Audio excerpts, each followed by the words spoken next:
వారి ఆదేశాలు, అలాగే దేశం మొత్తం కూడా అంతర్జాతీయ స్థాయిలో యోగా దినోత్సవ వేడుకల్లో భాగంగా సందోల గ్రామంలో ఉండేటువంటి శ్రీ బలరాముఖి అమ్మవారి దేవస్థానం కూడా గుర్తించారు.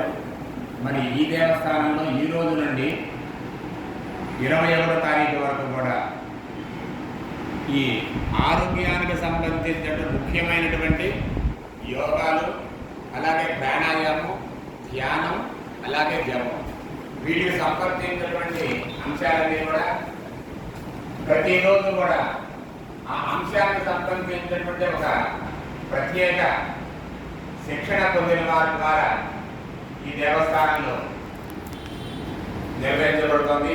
వారు ప్రతిరోజు కూడా యోగా గురించి, ఆసనాల గురించి, అలాగే మన శరీర రుగ్మతలను బట్టి ఒక విశిష్టమైనటువంటి ఆసనాల గురించి, ప్రాణాయామం, ధ్యానం, జపం, ఇలాగా వాళ్ళు అన్నీ కూడా వివరిస్తూ ఉంటారు. ఇటువంటి వివరణ చెప్పేటువంటి శిక్షణ పొందినటువంటి వారు రేపటి నుంచి వస్తారు. అయితే ఈ రోజున మనమంతా కూడా అందులో ఒక భాగం ధ్యానం.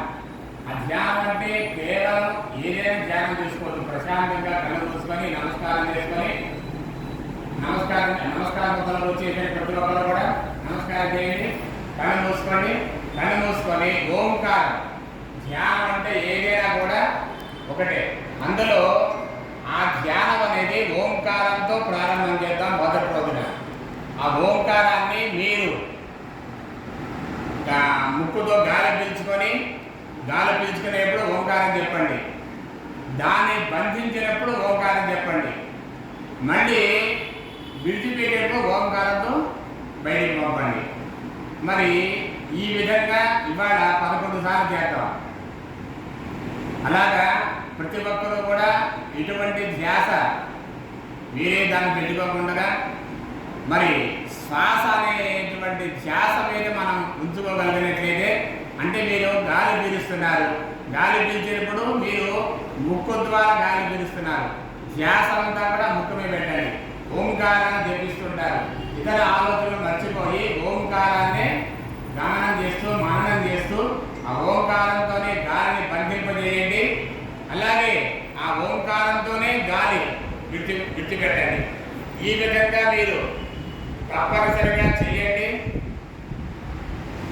చేసినట్లయితే తప్పనిసరిగా మన శరీరంలో ఒక రకమైనటువంటి శక్తి కలిగి శరీరానికి అనారోగ్యంతో తగ్గడం, ఆరోగ్యంగా ఉండటం అనేది ఈ యోగా ప్రపంచవ్యాప్తంగా జరిగేటువంటి యోగా ఉత్సవాల్లో ఒక కారణం.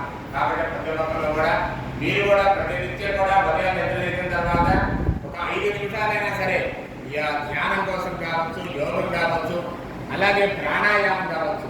మరి ప్రాణాయామం చాలా చాలా గొప్పది, చాలా సులువుగా ఉంటుంది కూడా. అటువంటి ప్రాణాయామాన్ని కూడా మనం ప్రతిరోజు కూడా కొన్ని సార్లు మనం ప్రాణాయామం చేసి మనమే ఒక శక్తిని సంపాదించుకునేటువంటి అవకాశం మనకు కలుగుతుంది. దీని యొక్క విలువ ప్రతి ఒక్కరూ గుర్తుపెట్టుకోండి. సర్వే జనాః సుఖినో